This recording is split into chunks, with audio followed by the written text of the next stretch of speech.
Olá, amigos e amigas, assinantes, telespectadores da TVI, aquele abraço, muito obrigado pelo carinho da audiência. Você que nos assiste em Itabuna e Ilhéus pela TVC Canal 3, ou você que nos assiste pela rede social, YouTube ou Facebook, ou você que acompanha pelo portal tviplay.com.br. Estamos começando mais um programa Alô Cidade Debate, hoje mais uma vez especial com um convidado aqui, o programa vai ser um pouco maior, eu, Rui Corrêa, e vamos conversar aqui com o José Raimundo. Ele que organiza o Fórum Empresarial, já há quase uma década, e o Fórum Empresarial que é um evento de grande sucesso na Bahia e tem trazido bons resultados para a nossa região. Vamos conversar com ele sobre política, vamos falar sobre a sucessão municipal, o que precisa um bom vereador, o que precisa ser aí um bom candidato a prefeito e como vai ser aí a gestão do próximo prefeito Itabuna, com toda essa reclamação de falta de dinheiro, essa nova crise devido à pandemia. A gente vai trocar umas ideias aqui e você vai ficar aí, interagindo com a gente, tá bom? Esse programa vai ao ar de forma inédita todas as sextas-feiras, 21 horas, com reprises durante toda a semana em horários alternativos. Um abraço, Rui, mais uma vez juntos aqui. Um abraço, Barbosa, Zé. Zé, prazer ter você aqui com a gente. Prazer meu, Barbosa. Obrigado pelo convite. Ok, nós vamos começar o programa falando da questão política a nível estadual, né? Já que nós temos hoje na Bahia, de um lado, o ACM Neto, prefeito de Salvador, do outro, o PT, comandando o governo do estado, com o governador Rui Costa, com aprovação muito alta, muito boa. E essa semana saiu a notícia de que o governador decidiu, com o senador Jacques Wagner, que ele vai comandar, vai articular a eleição no interior. Então, eu queria saber a opinião de vocês, começando pelo Rui. O que é que isso sinaliza, Rui? Jacques Wagner como grande articulador da política no interior da Bahia. Barbosa, é indubitável de que Jacques Wagner é um dos maiores políticos hoje baianos da atualidade, né? Se não um dos maiores, por exemplo, com atuação no Congresso Nacional, senador da melhor estirpe, da melhor qualidade e que faz a diferença no Senado Federal hoje, é tido como um petista, digamos, moderado e que consegue conciliar várias correntes do pensamento, quer dizer, interagir. Então, nesse sentido, a volta dele, por exemplo, para cumprir essa missão de coordenador político do governador da Bahia nessas eleições, nas eleições municipais, para mim é uma forte sinalização de que em 2022 o PT terá um candidato próprio, né? Se fala muito na Bahia dessa aliança que ele mesmo, Wagner, montou, continuou com o governador Rui, com esses expoentes, digamos, da direita moderna baiana, né? Que é o caso de Otto Alencar, João Leão. Eles conseguiram construir essa aliança que está sendo muito bem mantida, mas eu não sei se o senador Otto, com o perfil que ele tem, com o carisma que ele tem e com a inserção política que ele tem, notadamente no antigo carlismo, se ele vai aceitar pacificamente que o PT continue à frente do destino do Estado. Essa é uma avaliação no primeiro momento. Ok. Zé Raimundo, qual a sua opinião da política na Bahia hoje com essa atuação do Wagner, que se revelou um grande estrategista, né? Afinal de contas, se elegeu por 2 vezes, conseguiu eleger Rui Costa, né? Por 2 vezes também, 2 mandatos, e ele se mostrou um grande, realmente, estrategista na política do Brasil, né?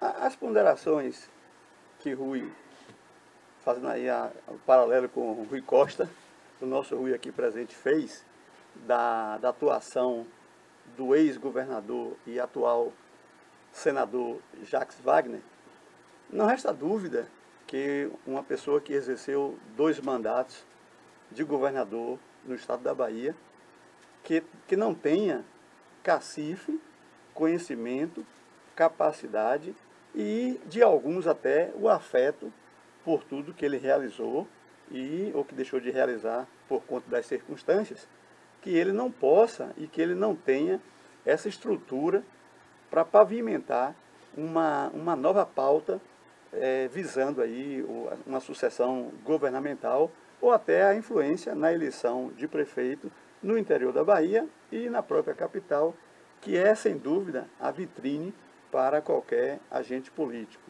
Eu percebo também que, como bem disse Rui, essa mobilidade ou essa flexibilidade da estrutura rígida que antes o PT tinha com relação a mercado, a investimento financeiro, ao setor privado, que eles conseguem dissimular, se não for muito pesada essa palavra,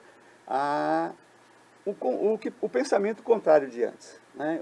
Aquela ideia de que mais Estado, você observa que tem muitas operações de que o próprio Partido do Trabalhador entende que a participação do setor privado em determinados segmentos, com as devidas regulamentações, as devidas fiscalizações de agências reguladoras, isso permite a participação do setor privado em grandes obrigações do setor público que não se sente capaz ou competente para atuar. Ok. E de volta à política, né, Rui? Um outro fator que talvez favoreça muito ao PT nas próximas eleições, aí já para governador, é o fato do ACM Neto ter esvaziado a questão da oposição. Hoje a ACM Neto não faz oposição ao governo, né? Talvez até não tenha o que fazer também, porque ele mesmo já atestou a competência do atual governador, e aí fica sem discurso para fazer uma oposição e uma candidatura contra o PT nas próximas eleições, né, Rui? A coisa está bem morna, né? Olha, eu acho que é o seguinte, tem que separar um pouco as coisas. Num plano, por exemplo, no plano fático, é de se louvar por exemplo, essa interação entre governo de Estado e município de Salvador, notadamente nesse plano da pandemia.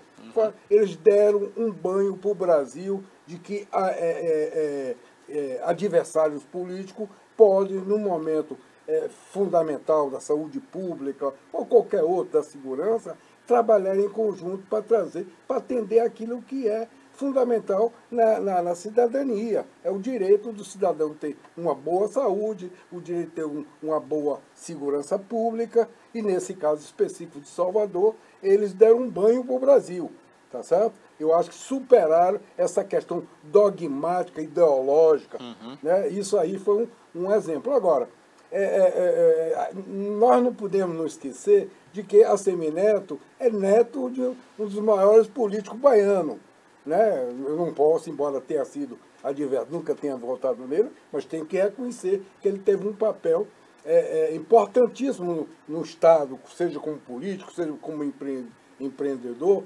Então, essa relação amistosa provou que ambos podem trabalhar. Tanto que as pesquisas de Salvador indicam que o governador tem um alto índice de aprovação, acima de 70%, mas esse índice também o ACM Neto, ele também angariou. Então você vê que a população respeita as duas lideranças. Mas até porque é uma coisa emblemática, né? Por conta dessa sua vinculação, apesar de ser um político moderno. O ACM é um político formatado, moderno, formatado, no melhor nicho político para você aprender, que é o Congresso. Teve mandatos lá e liderou, foi líder de governo lá. Então, nesse sentido, obrigatoriamente, 22, né, ele vai ter que sair para candidato a governador, mesmo que seja vaga. Por quê? Hoje ele é uma figura nacional, presidente nacional do DE, que é um partido hoje que, embora pequeno em número de parlamentares, mas é quem está com a agenda política econômica no Congresso Nacional, seja com Alcolumbre, seja com Maia. Então, são eles que estão pautando a agenda política econômica do governo. Porque se não tivesse sido a intervenção deles, o governo já estaria muito mais perdido do que está. Tá certo? Então, você vê como são as circunstâncias da política. Necessariamente, eu acho que tanto o Rui, tanto que o Rui está sendo pensado, está sendo pensado pelo segmento do PT como um pretenso candidato a presidência, a presidente, Exato. Tá certo? Como a ACM Neto tem que ir para esse embate com o PT, que tem data marcada, que é 22. Eu acho que a questão governo aí da Bahia fica até menor em relação a essa disputa nacional, né? Pois é, pois é. E o Wagner, como fica nisso aí? O Porque Wagner, ele eu é acho que carismático também e ele tem a só para cara do complementar, PT, né? ele, inclusive, pelo seu modus operandi de um político da maior relevância, mas é um conciliador, ele conversa com todas as correntes políticas, ele já foi indicado também, ou já foi sondado por correntes do PT que queria ele candidato a presidente. Mas eu acho que o sonho, a utopia de Wagner é de novo voltar ao governo da Bahia para manter essa hegemonia política que o PT tem no Estado, certo? E até por conta que, na hipótese de Rui ser o candidato a presidente, Wagner está aqui sendo candidato a governador, vai tentar liderar os governadores de esquerda no Nordeste, levando isso para Rui. Sobretudo se a dobradinha for com o amigo, com o aliado tradicional, que é o PCdoB, pode, nesse caso, haver uma candidatura de Rui e Dino. Zé Raimundo, você que hoje a gente pode dizer que você representa essa classe empresarial do sul da Bahia, porque o Fórum Empresarial é, sem dúvida, o maior evento empresarial do estado da Bahia na atualidade, né? Você consegue reunir uma vez por ano vou dizer assim, o maior PIB da região, né? Em um evento chamado Fórum Empresarial. Como é que você diria, como é que o empresariado hoje está vendo a política? Porque nós tivemos uma fase que o empresário ficava à parte, ia lá só no dia da eleição, dava o voto dele, depois ficava criticando a autoridade que foi eleita, né? Ah, não faz nada, como se ele não vivesse naquela cidade, naquela região, ficasse à parte. Hoje, como é que está esse empresário em relação à política na Bahia, na sua cidade, na sua região? Barbosa, há 2 anos, 2017, o tema do fórum foi sobre o capitalismo consciente. O capitalismo consciente é uma corrente mundial no qual fazem parte os grandes players da economia mundial e eles passaram a entender de que não é necessário apenas você atuar dentro da sua empresa. Que eles precisavam e eles precisam ter uma interlocução entre o que é público, entre a comunidade, entre empresas no conjunto geral. E essa visão do capitalismo consciente tem alguns pilares. Um deles é justamente esse, de você ter uma preocupação além da porta da sua empresa.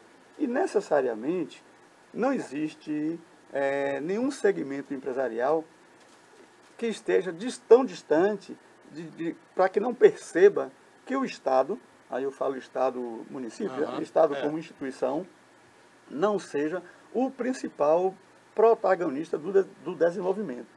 Então, esse pessoal enxergando isso, viram a necessidade de atuar, tomar decisões, ter maior participação no próprio campo da política, ainda não sendo candidato, mas as instituições, as associações comerciais, as câmaras de diretores lojistas, não podem ficar distantes do processo político e também de não ser responsabilizadas quando você tem governos que não atendem à necessidade da população.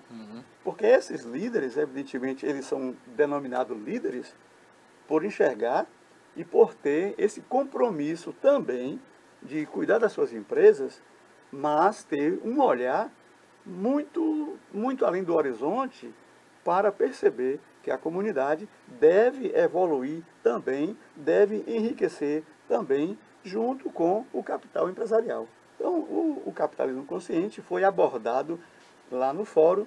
Nós começamos a perceber, inclusive, já nessa eleição que se aproxima, de que há um interesse do setor empresarial de estar mais próximo, tomar algumas decisões, apresentar suas propostas. Evidentemente que isso tudo tem que estar sobre a couraça da legalidade. Não dá para fazer a política antiga, né? Vamos chamar de política antiga, a gente fala assim, que seria a falta de interesse pelo social. Hoje nós vimos aí essa pauta da pandemia e, como bem pontuou aqui o Rui, né, 2 expoentes políticos da Bahia, o prefeito ACM Neto e o governador Rui Costa, de partidos antagônicos, ideologias totalmente diferentes, mas ambos entenderam que era preciso haver essa união em função do compromisso coletivo. E nessa proposta, as empresas também têm seu espaço, os empresários têm seu espaço, e essa participação, o Fórum Empresarial, tem trazido para a discussão, tem mostrado que distante da política é distante do desenvolvimento. Então, nós precisamos sim de integração entre o público e o privado, respeitando a identidade de cada um, o compromisso de cada um e a afinidade que cada um tenha. Ok. Nós vamos fazer um intervalo comercial, voltaremos já já e vamos dar continuidade a essa discussão aqui sobre a política, né, desse ano, a política municipal, a sucessão aí, a Prefeitura de Itabuna, a Câmara de Vereadores. Vamos falar ainda muito mais aí. Segura aí.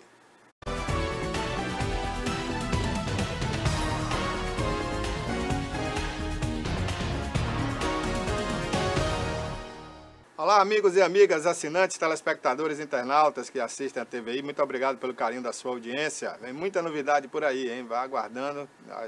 Esse ano, devido à pandemia, nós não comemoramos o aniversário da TVI e não estreamos aí a minissérie que foi gravada totalmente em Itabuna e também o reality show Desafio de Casais, que já foi gravado também. Falta apenas o episódio do casamento, né? Da cerimônia em si do casamento.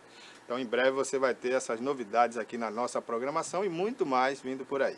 Quero aproveitar e mandar um abraço ao Antônio Matos, em Salvador, que nos assiste. Mário Tito, que inclusive disse que você é o senador dele. Trabalhamos juntos na campanha de 2002. Isso, Mário Tito, da Rádio Sociedade da Bahia. E também um abraço ao Eutímio Carvalho, lá em Cícero Dantas, né? Ele que comanda um programa ao vivo aqui todas as manhãs, também para a TVI. Um grande abraço. Conheço o time também.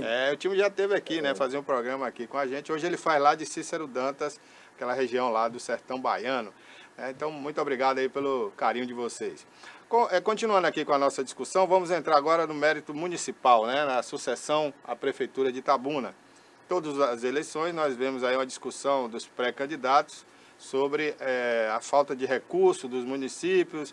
Esse ano, esse mandato atual, né, do atual prefeito Fernando Gomes, ele começou com muita dificuldade, com a verba bloqueada, as verbas federais não podendo chegar, e quando chegavam eram bloqueadas pela Justiça devido à dívida, né, na União com o FGTS e INSS dos funcionários, a folha de pagamento acima do limite, até permitido pela Lei de Responsabilidade Fiscal. Enfim, o que é que o próximo prefeito tem que fazer para melhorar e conseguir administrar a sua cidade? A verba arrecadada localmente com o ISS e o IPTU, essas verbas são suficientes? Inclusive vocês aqui entendem muito disso, trabalham inclusive nessa área da prefeitura, tributos. Eu até tenho dito que a prefeitura é muito pequena para o Zé Raimundo, né? Zé Raimundo, eu não consigo ver Zé Raimundo como funcionário público. Eu vejo Zé Raimundo com a outra estirpe, né? Uma coisa muito maior. E já disse isso a ele e o Fórum Empresarial é uma prova disso. Mas eu queria começar então por Zé Raimundo falando dessa questão, né? Como é que está o orçamento da prefeitura e o dinheiro propriamente dito, Zé, para a administração pública de Itabuna? Barbosa, ver que você me faz um reconhecimento do qual eu fico muito grato e compartilho com todos os nossos assistentes, os nossos telespectadores. Você acertou. Eu tenho esse entendimento, essa compreensão e a própria consciência do papel que eu tenho que desempenhar. Eu sou servidor público de carreira, não é? Eu trabalho para o município de Itabuna e é normal, é natural que eu me envolva com essas questões. O orçamento do município, você percebe que durante as campanhas, os pré-candidatos, eles fazem os discursos, suas afirmações, sempre alegando ou apontando soluções para determinadas questões que a comunidade necessite, que o município lute por essa demanda de que seja realizado determinadas obras.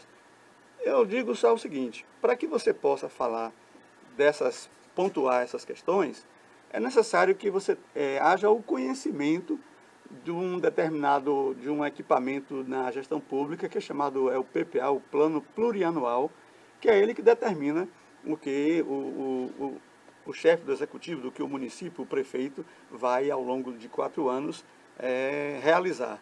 E normalmente o prefeito que assume, se não for uma sucessão, o primeiro ano do plano plurianual, as obras que estão consignadas, foi feita por um governo anterior. E que muitas vezes diverge do plano de governo do prefeito que chega. Então lá ele vai encontrar as dificuldades de fazer as realizações, porque determinadas obras que ele defendeu em campanha não estavam consignadas nesse plano que ele recebe com um ano do término do mandato anterior.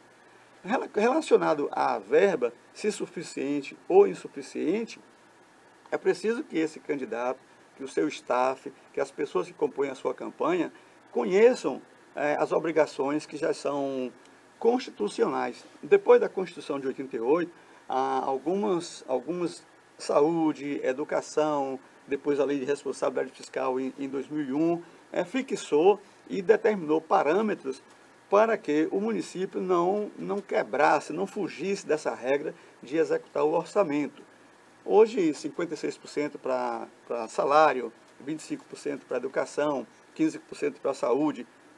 Você percebe que aí eu estou falando quase de 80% do orçamento já comprometido sem folga fiscal para fazer investimentos.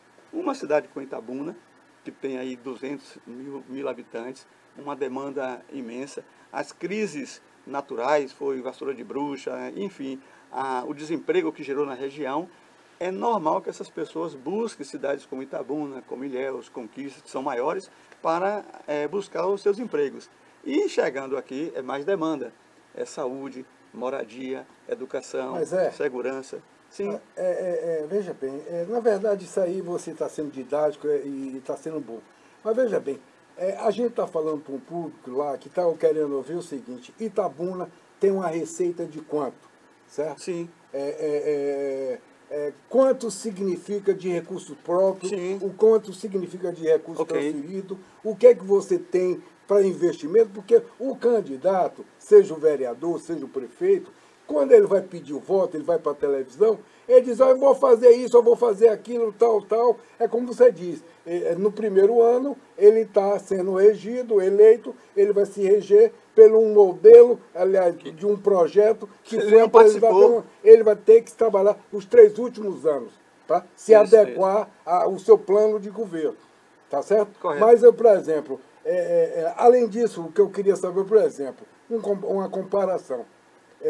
Feira de Santana tem 800 mil habitantes, não é verdade? É um polo, talvez depois de Salvador, é o maior polo, né? O maior da Bahia. Econômico, industrial da Bahia. É uma cidade fantástica. Ela, por exemplo, ruas largas, bom saneamento, é uma cidade bem diferenciada de Itabuna. Itabuna, por contrário, tem 210 mil habitantes, não é isso? Sim. Uma cidade cheia de problemas. Lá em Feira, você tem um quadro de funcionários, servidores, para essa dimensão, de 4 mil servidores. Em Itabuna, você tem 6 mil, variável e tal. Então, eu estou dizendo, é possível esses candidatos se elegerem e realizar um projeto de governo, a dívida ativa, para saber se isso é factível, quanto isso pode melhorar o desempenho na arrecadação por ano. Então, são essas questões que eu queria que você... porque são questões práticas e, às vezes, o cara fica aí, não tem esse conhecimento que você tem, ou essa informação, e vai para a televisão vender facilidade que ele não vai conseguir realizar, entregar. Entendeu? Sua intervenção foi bastante pontual, porque nós percebemos justamente essa discussão, seja na roda do bar, seja nos pré-programas, ou quando os candidatos visitam a comunidade ou as comunidades, eles tratarem justamente disso. Itabuna tem um orçamento na ordem de 700 milhões, isso é fato. A realização desse orçamento, o que resta, o que sobra, vamos falar assim, de folga fiscal para investimento, é algo vergonhoso, não dá 4%, não chega a 4%. Então, 4% de 700 milhões, nós estamos falando de 28 milhões. O que você pode fazer de investimento numa cidade com 28 milhões, uma cidade como Itabuna com 28 milhões? Quase nada. Agora, é justificativa para não fazê-lo? Não. Não é? Aí você pegou aqui a dívida ativa. O município de Itabuna hoje ele tem uma dívida ativa constituída na ordem de 100 milhões, ou seja, 4 vezes a capacidade de investimento. Se o município propuser, está desligado, mas tocou aqui o despertador, né? Se o município propuser uma negociação amigável, sem matar o contribuinte, se ofertar a ele uma condição de pagar essa dívida, que ele já confessou, ele sabe que ele deve, ele só tem dificuldade de pagar, porque atrasou o pagamento, foi para a dívida ativa, em alguns casos, normalmente, o município leva para a execução, porque diz que o Tribunal de Contas exige que faça a execução, e eu sou uma corrente contrária dessa tese, porque o Tribunal de Contas só vai cobrar uma ação do município, ou alguma ação, se ele deixar prescrever, decair a dívida. Mas enquanto o gestor administrar aquela dívida, ele prova que está zelando por ela e não há a necessidade dele ser punido pelo TCU, né, de que está tendo negligência na gestão do dinheiro público. Então, eu acho que você falou bem, é uma saída, é uma recuperação de recurso que dá uma folga para que o município possa fazer algum tipo de investimento. Mas quanto seria o percentual hoje essas questões que já estão judicializadas de impostos? Foram 100 milhões. 100 milhões, essa dívida ativa está toda ela... Agora, né? José, é só porque esse padre tem que ter uma traduzir. Para a gente poder bater o papo. Veja bem, em Salvador, o que é que porque é exatamente o Tribunal de Contas exige que você faça a execução fiscal. Você escreveu na dívida, se você não executar em 5 anos, prescreve. Tá certo? A prescrição é de 5 anos. Então, o que Salvador fez? Eles montaram lá, a Procuradoria montou com as varas da Fazenda Pública, eles já ajuizam e eles conseguiram, com o presidente do tribunal, uma espécie de conciliadores. Sim, sim. Então, não precisa o juiz marcar, a prefeitura cede o pessoal, sim. E aí você faz. Como que é o que Zé defende. Exatamente, né? O cara deve R$1.000, mas se ele não pode lhe pagar R$1.000, mas isso. 10 de 100 ele paga. Exatamente. Tá certo? Então e eu não vejo exatamente isso. Eu sou advogado militante e um dos meus maiores problemas é exatamente na vara da Fazenda Pública, que é a primeira vara. Porque a vara tem poucos servidores, 25 mil, eles dizem, de ações executadas, parada lá, tá certo? E entupida também a vara com mandado de segurança por conta da questão da saúde. Tá certo? Sim. Os outros processos. Então, se tivesse uma sinergia, procuradoria, precisa dessa vontade juízes, política, né? Isso é uma decisão política. Não vejo outro É uma caminho. estratégia, é uma forma de fazer governo. Tá certo? Mas Então, a gente não vê, infelizmente. É justamente isso. Você vai buscar a fonte de recurso que já é sua. O contribuinte já confessou, ele já declarou, está constituído e fica lá na prateleira. E muitas vezes vai para a Fazenda Pública, mas o juiz também, dado a demanda, por exemplo, se Itabuna for executar 25 mil processos, eu fiz uma conta, vamos passar 2.000 anos se for cumprir o prazo de 30 dias para você ajuizar, fazer a defesa, recorre. Aí você passa 2.500 anos. Eu já fiz essa conta, só com a dívida ativa do município de Itabuna. Essa é uma fonte de receita. A outra, que você não encontra basicamente nas cidades Itabuna e Ilhéus, também não tem feito isso, para você ter uma ideia, o nosso censo imobiliário, a revisão cadastral, ocorreu em 2001. De 2001 para cá... 19 anos. Né, nesse período de 19 anos, algumas construções levam lá um projeto para ser aprovado. A maioria são construídas não porque o sujeito ele quer evadir, ele quer fugir daquele pagamento. Não é isso. É porque é uma burocracia para regularizar, né, que ele prefere, ele desiste. Ele faz uma transação comercial por R$500 mil, um exemplo, de um apartamento. Aí lá tem um burocrata que fala, não, vale 800. Ele julga o preço. Aí a pessoa pega o seguinte, faz um contrato de gaveta, não transfere aquele imóvel, o município não recebe a guia de transmissão, não recebe o IPTU, porque o imóvel foi valorizado. Eu já defendi algumas vezes dentro do município de Itabuna, que essa taxa de alvará para construção, abrir, não ser cobrado, ou ser cobrado é uma coisa simbólica, né? Porque tenha, no mínimo, o custo trâmite, público, né? Então, algo simbólico, para que todo mundo se habilite, para que as pessoas tenham a necessidade de regularizar seus imóveis. E a prefeitura tem conhecimento da realidade. Eu tenho um caso agora prático, o Bar da Conceição, ali perto do Eucalipto, aquilo ali era uma antiga fazenda. Nunca houve um recenseamento? Um parcelamento do solo. Sim, nunca houve, por exemplo, aquela área ali privada, ela foi vendida assim, a lei federal exige para esse tipo de coisa algumas regras. Então, tem imóveis lá de 60, 70 anos que você não consegue vender porque exatamente não tem, e o município não regulariza. Rui, certo? O que nós estamos falando aqui, recentemente, nesse período da pandemia, eu já li vários livros, estou até lendo um aqui agora, que é O que eu aprendi com Hamlet. E aí eu brinquei há pouco, dizendo que há algo de podre no reino da Dinamarca, que é uma frase exemplar que tem no livro. E eu li um recente dizendo sobre economia, o que é, para que serve e como funciona. E há uma corrente de economistas, na questão basicamente na parte da África subsaariana, que um deles disse o seguinte: você permitir que o imóvel, né, mesmo que seja ocupado, aquele imóvel que está lá, uma invasão, né, que já construiu, não tem como você demolir, não tem como modificar, o Estado tem que dar àquele habitante, àquele ocupante, um título. Porque ele, com esse título, ele pode ir ao banco, fazer um empréstimo, dar como uma garantia.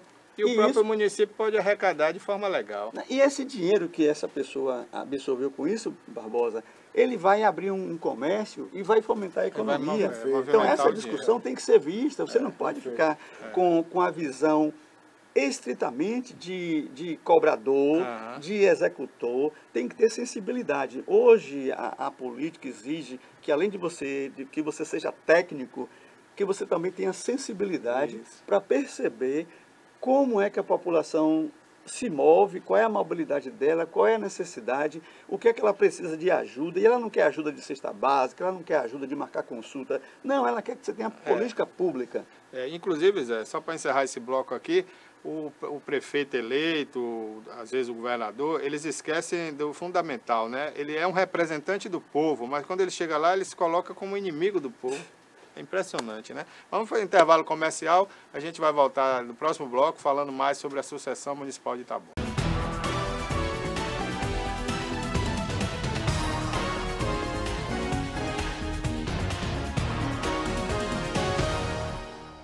Olá, estamos de volta em mais um bloco aqui do nosso programa Alô Cidade, hoje com Rui Correia e o nosso convidado Zé Raimundo, do Fórum Empresarial.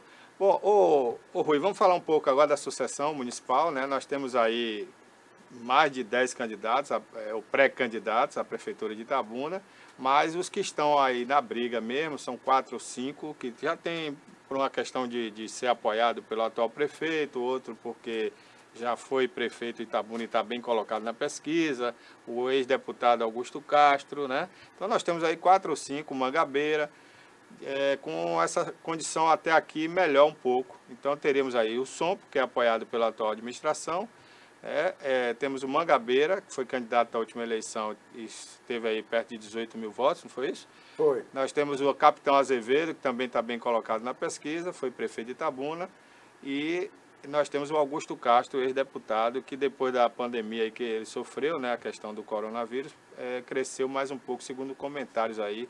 Eu não tive acesso à pesquisa, mas ouvi esses comentários. Então, qual a opinião de vocês aí sobre essa eleição? Será que isso retrata lá na frente o que vai acontecer? Porque nós já vimos a eleição em Itabuna que o primeiro, no final, chegou em último, né? Aconteceu, e não é a primeira vez, né? Então, como é que vocês estão vendo esse quadro aí da sucessão? Olha, Barbosa, é evidente que a prorrogação da data da eleição, né, 15 de novembro e 29 de novembro, mudam, porque quase 2 meses, 43 dias, me parece. 45, né? Parece que é isso aí. Então, alterou-se, que a partir da PEC que alterou a prorrogação, houve mudança também de questões fundamentais, que é, por exemplo, alterou-se a data das convenções, data dos registros, do programa eleitoral. Então, por exemplo, essas datas da convenção e do registro eram até 30 de julho, né? Aí passa então para 30 de agosto? Não, agora é 26 de setembro. É porque agosto as convenções vão ser em agosto. Mas seria em julho. Né? Seria em julho. Tá certo? A data também é 16 a 26, que é para a escolha, certo? Dos candidatos. Certo? E o registro é de 26 a 5 de setembro, me parece. Certo. Então houve um ganho, né? Mas ganhou tempo e atrasou algumas questões. Também, em consequência, atrapalhou ou retardou algumas articulações políticas. Por exemplo, aqui em Itabuna, com a decisão de Rui e Wagner coordenar a campanha, Wagner está com os olhos postos em Itabuna. Como aqui a quantidade, para 2/3 das candidaturas, é da base do governador. Então, evidentemente, com a capacidade que ele tem, ele vai dar uma enxugada nisso aí, tal. Eu acredito aí, no máximo, 3 candidatos competidores e mais 3, porque a gente tem tradicionalmente o PSOL, né? O PSOL, o Partido Comunista, ele sempre tem suas candidaturas. Então, nesse sentido, muita coisa pode mudar. Eu, por exemplo, há uns 2 ou 3 dias, eu fui informado que o prefeito não desistiu ainda. Tá certo? Ele está buscando uma brechinha aí, jurídica, para poder... Mas ele mesmo tinha anunciado, né, Rui? Ele chamou a imprensa, na questão do corona, inclusive, não pois foi? É, que ele, inclusive, se resguardou ali, ele falou que tinha desistido, jogou a toalha. Mas um amigo meu que frequenta o gabinete dele lá me disse que ele não ele oscila. Tem hora que ele joga a toalha, tem hora que ele dá uma... Porque é o poder, né? Diz que o poder é afrodisíaco, né?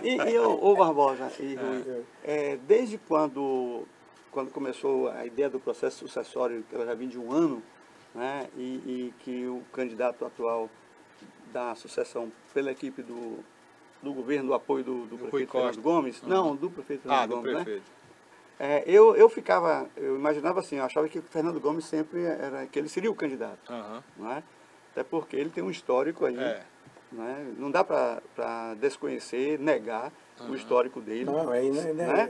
É irrefutável, né? 5 mandatos. O legado dele... Não dá. Não e dá aí, se for acerto, se forem erros, e todos nós temos erros e acertos, e ao final o homem ele é fruto da sua história. Ele é né? um animal político, né? É verdade? É como você falou, não sei se é com erros assim, mas não importa. Na fenomenologia eleitoral ele tem voto. Resultado. E na política interessa que tem voto. Né? Tem voto. Independente que o sujeito, independentemente que haja um mais competente ou não, a competência na política ela é regida pelo voto. E fato, não tem outra história. Então eu também eu queria conhecer esse amigo do Rui para perguntar mais coisas, se realmente como é que vai ficar essa própria sucessão, né? Como é que fica esse processo aí? Mas legalmente, Rui, depois daquela decisão do colegiado, né, com relação à contratação sem licitação, né, para a Zona Azul, que esse foi o processo julgado, né? Com isso aí, ele tem chance jurídica de recorrer ainda, porque já foi transitado e julgado. Barbosa, né? Esse processo está na mão do juiz para ele cumprir a sentença dele, certo? Porque há um entendimento hoje, lá no passado, as ações de improbidade, quando elas julgadas, né, e transitavam em julgado, ela só valia para o mandato seguinte, tá certo? Agora a jurisprudência foi alterada e a pessoa, mesmo estando no mandato, é afastado imediatamente. Eu acredito que o juiz não cumpriu ainda a própria sentença, né? Porque o juiz agora ele é que faz a execução da sentença, de uma sentença que ele assinou. O que eu acredito, aliás, eu faço uma ilação, é de que isso não ocorreu ainda por conta da pandemia, tá certo? Imagine você afastar um prefeito, empossar outro, você tira uma equipe, bota outra. E faltando 6 meses para acabar eu acho que aí ele está trabalhando com essa questão da pandemia para não alterar ainda mais o estado, né, de fragilidade do município. Todo mundo sabe que a questão de saúde desestabilizou o governo. Isso não é eu que estou falando, não. Isso é fato. É fato. Não é verdade? Então, eu acho que o juiz, né, aí eu acho que ele está, se ele está pensando assim, de certa forma, está raciocinando corretamente. É um bom senso. Para não agravar a crise. Agora, de outro lado, se ele quer reformar essa sentença, ele tem que entrar com ação rescisória para rescindir a decisão. Você fala ele ou o prefeito, né? O prefeito. O prefeito, para ele ser candidato. Né? Mas então ele para já fazer deve ter com entrado, rescisória, né? ele teria que conseguir uma liminar para suspender os efeitos para poder ser candidato. O que eu acho que, né, nessa circunstância, né, que a gente está vendo aí. E se realmente ele tem esse desejo de continuar, né? Não, eu acho que, né, quem conhece Fernando sabe como é Fernando. Ele é como diz, ele é um animal político e ninguém entra na cabeça dele. Tá certo? Quando você vê a maior. Então, para mim, né, acho que não seria uma impossibilidade, ou que ele teria. Eu, particularmente, estou convencido que ele não jogou a toalha. Então, isso aí altera a sucessão. Muda aí todo mexe o quadro. tudo. Tá certo? Então, até agora, a gente tem que esperar até o último dia das convenções. Aí sim eu vou poder chegar aqui e fazer uma análise mais concreta para ver desses 13 candidatos quem sobrou. Até porque, como eu te falei, Wagner vai chamar a base dele e vai dar uma enxugada. Evidentemente que é hora que os políticos negociam as suas condições de retirada, né, de candidatura, porque você tem grupos tal. Na política você tem que conformar essa turma. Só uma pergunta aqui, Barba, me permite Fica à ser vontade, o perguntador. Né? Não, aqui é um debate, você pode ficar à vontade. Nessa sua... Você está fazendo uma análise da conjuntura política, não é? Tem espaço nesse momento aí, como você fala, eu sou um animal político, né? O homem é um ser político e tal. Há espaço para discutir desenvolvimento? É isso que eu estou te falando, ninguém. Eu não vi ainda um dos candidatos dizer, eu procurei o departamento de engenharia ou o departamento de urbanismo da UESC para que eles pudessem me oferecer um projeto piloto para urbanizar essa cidade, porque essa cidade ela é desumana até. Por exemplo, Rui, só abrindo um parênteses aqui, o MESB, que é o Movimento Sul da Bahia em Ação, né? Que o Zé foi um dos fundadores desse, foi o fundador, né? E eu faço parte no conselho. Essa entidade fez um projeto, investiu mais de R$200 mil para o bairro Santo Antônio. A revitalização. Para a revitalização do bairro Santo Antônio. Nenhum candidato até então, eu não vi assim se propor a sentar com o MESB. Eu soube, fazer essa parceria. Eu soube ontem que o MESB está apoiando um candidato, que é o Augusto Castro. Também não sei de forma oficial, porque o Ronaldo Abud, que é o atual presidente, né? Não, o MESB não me comunicou isso. E eu faço parte, né? Você faz parte. Do conselho. Eu estou licenciado porque tenho um cargo público, eu sou servidor público, né? Mas sou membro fundador do MESB, junto com o Ronaldo, e você que está no conselho também. Ele, como entidade, não faz assim a adesão da entidade. A entidade. Seus membros, sim. Agora os membros podem. Eles podem participar, não tem nenhuma objeção com relação a isso. Quando eu provoquei Rui aqui, ele estava muito enfático falando do animal político, né? E eu pensava que era um fora do ninho, né? Era um peixe fora do ninho, ou um pássaro fora do ninho, né? Um peixe fora d'água, quando busco, nessa discussão do ser político, essa capacidade de desenvolvimento. E a política, durante o seu período, ela julga por quem tem voto, não por quem tem, necessariamente porque tem competência, não dizendo que quem está eleito não tem competência. A eleição ela tem vários fatores, né, para determinar a eleição de um candidato. E como eu disse em outro bloco, nem sempre o elemento que é competente para ser um grande empresário, ele é competente para ser um grande político, né, para ser um grande gestor. Há um gap aí a ser preenchido com essas observações. Mas a provocação foi justamente para o que o Rui dissesse. Você não viu, olha, por exemplo, o aeroporto de Itabuna. Um equipamento do porte do aeroporto de Itabuna, numa cidade do porte de Itabuna. Eu pergunto a nós três aqui, onde nós estávamos durante esses últimos 15 anos que permitimos aquele equipamento ficar obsoleto, abandonado. Quanto custaria? A gente aqui fizemos vários debates. Nós fizemos, aqui, várias entrevistas aqui. Nos últimos 6 anos. Aqui é apenas uma focamos nisso.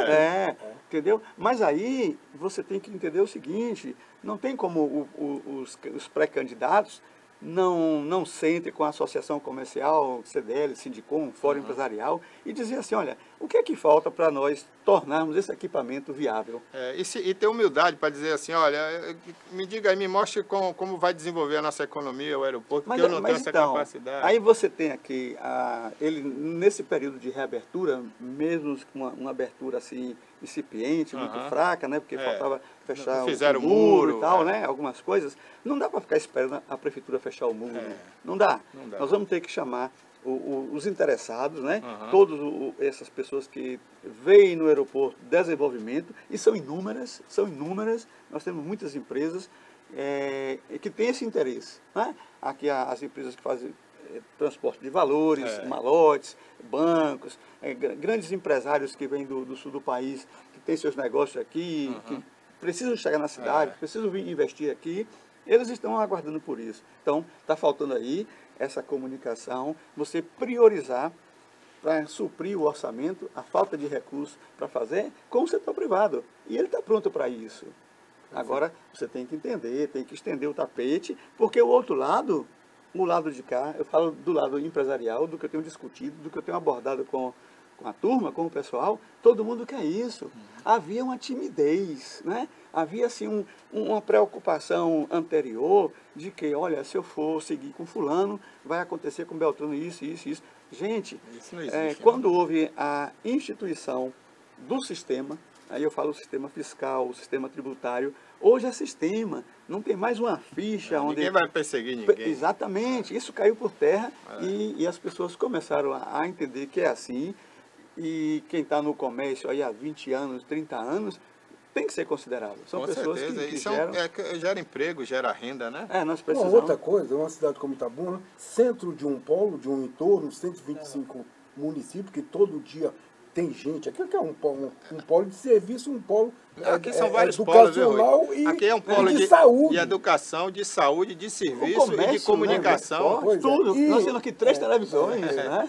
Exatamente. Quantos rádios nós temos aqui? São 6 emissoras diárias. 6 emissoras. E você tem uma cidade que está cheia de terrenos de engorda. Tá certo? Então, esses terrenos tinham que ter uma política de uso do solo humano, que né, você tinha que criar, digamos... Mas já houve uma vez, Rui, inclusive obrigaram a fazer muro, né, que não tinha, só que nem todo mundo faz. É você dar uma vida útil àquele terreno. Tá certo? Você taxar para ele não deixar de ser... E às vezes, no centro da cidade nós temos fazer estacionamentos modernos. A cidade, você roda... E agora tem uma nova modalidade que alguns empresários estão fazendo aí, que é alugar o terreno. Sim. Ele recebe pelo aluguel o equivalente, às vezes, o preço do imóvel. Depois o imóvel continua sendo... Exatamente. Mas, quer dizer, tem que ter uma política de incentivo para que você torne... Porque o cidadão que vem aqui gastar, consumir, ele também tem uma certa comodidade. Ele tem onde botar um carro, entendeu? Essas políticas que eu não vejo ninguém inclusive o tempo desse bloco está acabando, mas só para registrar aqui que o prefeito, quando fez a passarela ali o bairro da Conceição, que aquilo ali realmente ajudou muitos moradores do Conceição, né? Porque ele tinha que ir lá na outra ponte, atravessar, embora muitos queriam lá no shopping, mas ali ajudou os moradores. O prefeito disse que ali também seria um estacionamento alternativo para as pessoas que não querem pagar a Zona Azul ou que não acham Zona Azul lá para estacionar, deixar seu carro ali. Hoje a Câmara de Vereadores está botando já cancela e vai cobrar estacionamento, né? Porque vai deixar para... É uma fonte de receita. É uma fonte de receita, né? Bom, eu vou para o intervalo, volto já com o último bloco. A gente vai falar sobre a questão nacional, o presidente Bolsonaro, a política nacional. A gente volta já.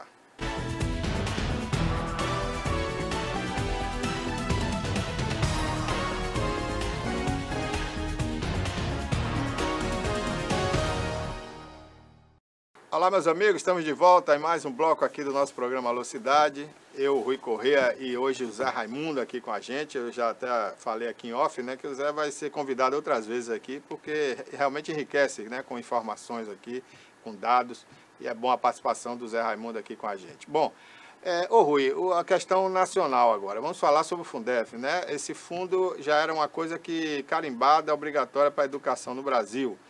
Houve essa mudança e o presidente Bolsonaro estava contra. É uma coisa assim incrível a gente ver que a educação não faz parte, né, do governo Bolsonaro. Eu acho que tem um equívoco aí muito grande.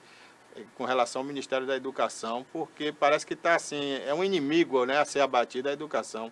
Dá a entender isso, né, Rui? É uma visão, no meu ponto de vista, uma visão equivocada, porque a Constituição da República diz que a educação é um direito de todos, tá certo? Então, mas a visão das pessoas que estão no governo, quer dizer, de corte liberal, tá certo? Né? Eu acho que ser liberal na economia é importante, mas a educação tem que ser tratada como um tema de Estado.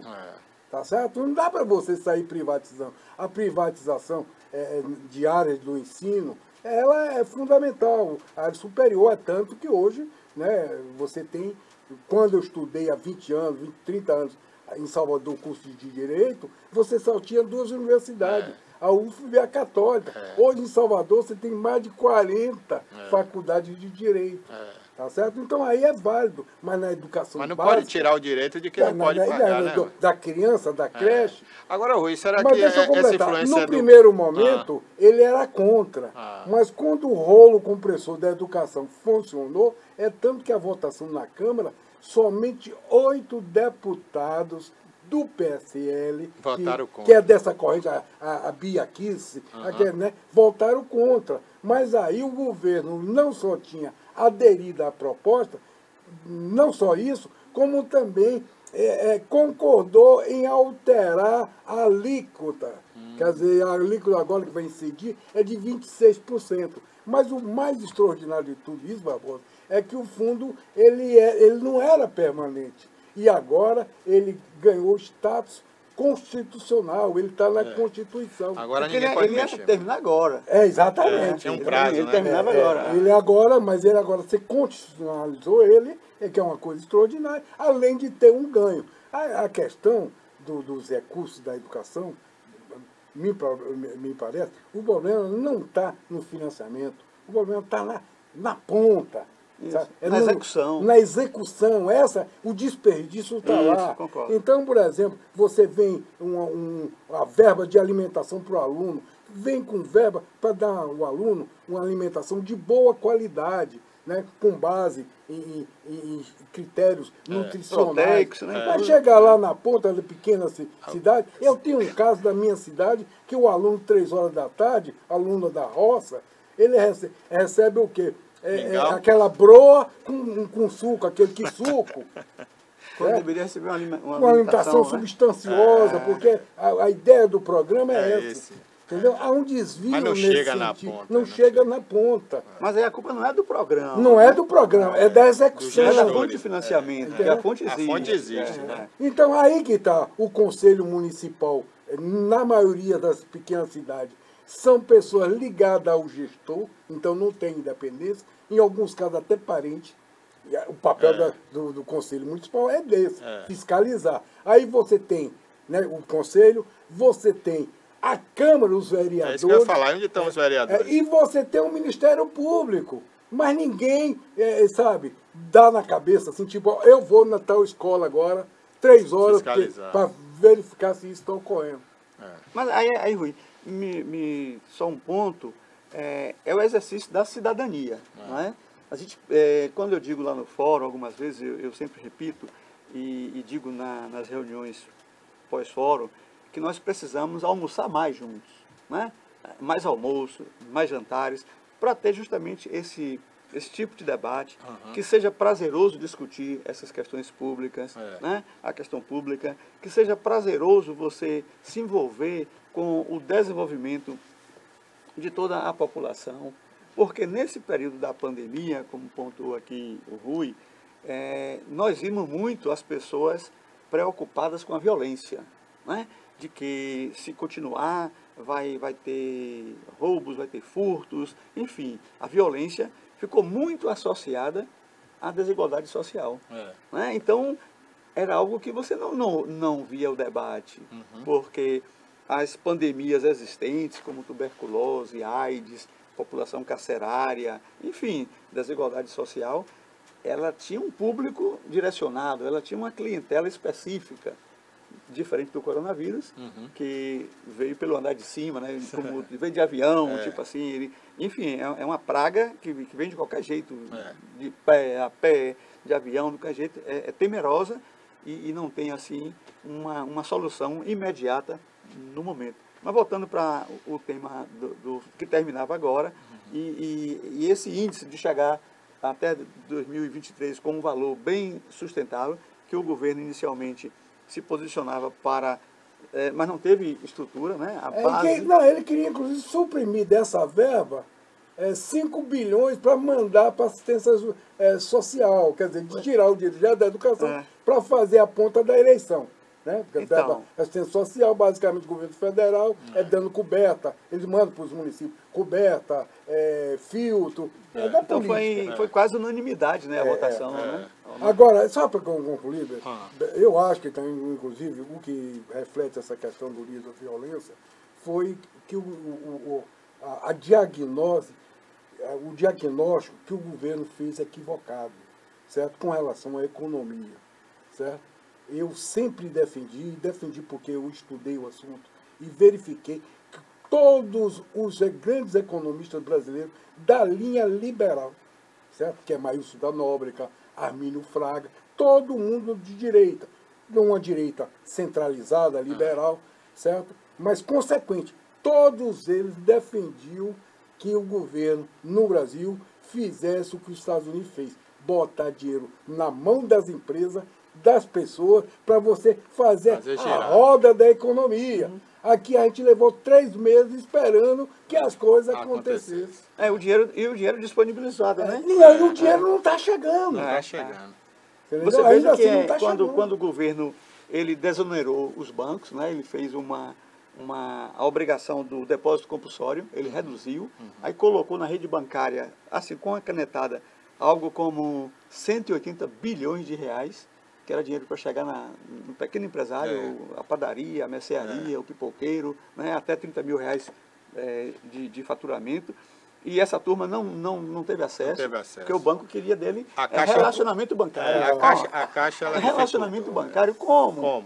Não é? Então, aí o banco ficou com esse pacotão de dinheiro, emprestando aí a 4 ou 5% ao mês, quando o programa do Pronamp fala de 1,19% ao ano, com 8 meses. Pela farra dos bancos, né? Aí sim, aí o banco ficou. E ficou com 1,3 bilhões. É dinheiro, Barbosa, demais, né? que a reforma fiscal, a reforma previdenciária, em 10 anos. Ele estava represado por conta do compulsório. Isso. Ele jogou para irrigar o dinheiro. E aí o banco não fez. O banco segurou. Agora que deu uma flexibilizada aí, a Caixa Econômica, o Pronamp, saiu grande parte, mas assim, não atendeu ainda a massa, né? Porque 80% da economia, eu falo da microeconomia, o sujeito que tem no bairro uma sorveteriazinha, que ele faz o sorvete dele, faz a pipoca, faz o pastel, enfim, lamentavelmente a gente chama isso de empreendedor, mas é um empreendedor por necessidade, não por opção, né? Não por opção. Tem que mudar um pouco esse conceito. É isso aí. Nós estamos chegando ao final do programa, né? Mas as considerações finais de vocês aí, né? Falamos aí sobre município, estado e nação, né? Então vamos fazer um resumozinho aqui do programa para a gente encerrar. Na sua opinião, Rui, o que é que falta, o que é que precisa para melhorar as campanhas à prefeitura, né, para a próxima gestão? Que os candidatos apresentem projetos factíveis de governo, que diga aí, se dirija para a população. É isso que eu estou falando. Uma parceria com a universidade, cria um Itabuna, essa questão ambiental, ela é fundamental. Ver com essa outra questão da EMASA, a EMASA com o Jada hoje se mostra uma empresa viabilizada, não há necessidade de privatizar. É evidente que ela tem um passivo de 80 milhões, mas é preciso aí você ter uma agenda ambiental para você ter uma empresa para que ela possa cumprir não só o seu papel de empresa per si, mas a questão da dignidade humana. A população tem direito, que está na Constituição, ao acesso à água e à rede de esgoto, que não tem. Que não tem. Bom, Zé Raimundo, de forma resumida... Bem resumida. Eu vou fazer a minha participação pegando esse gancho do Rui, que ele falou da EMASA, que realmente é um equipamento exemplar no Serviço Público de Itabuna. E essa aprovação do novo marco regulatório do saneamento implica necessariamente pelo funcionamento da Imasa, da Embasa, todo o sistema de saneamento do Brasil. 80 milhões, Rui, é um faturamento de 8 meses da Imasa, ela pode chegar a um faturamento de 12 a 14 milhões, mantendo ainda o subsídio cruzado. Mas esse tema dá um outro programa. Dá um outro programa para tratar justamente do eu quero, inclusive, convidar Jada para a gente debater, porque agora, com o novo marco legal do saneamento, a gente tem que discutir a Imasa aqui. Pronto, vamos fazer isso então. Obrigado, Zé, por ter vindo. E já está convidado para ir para o próximo programa, né? Para a gente bater mais um papo. Rui, um abraço. Até para semana. Até o próximo programa. Bom, amigo telespectador assinante, obrigado pelo carinho da sua audiência. Convide seu vizinho, seu amigo para assistir esse programa. Se não puder ver no horário inédito, né, que é às 21 horas de sexta-feira, tem horários alternativos, ou na nossa página na internet, você pode ir em Video on Demand, que lá tem o programa gravado, né, vai ficar lá a partir de segunda-feira, e você pode assistir qualquer horário, qualquer dia que você quiser, tá bom? Forte abraço.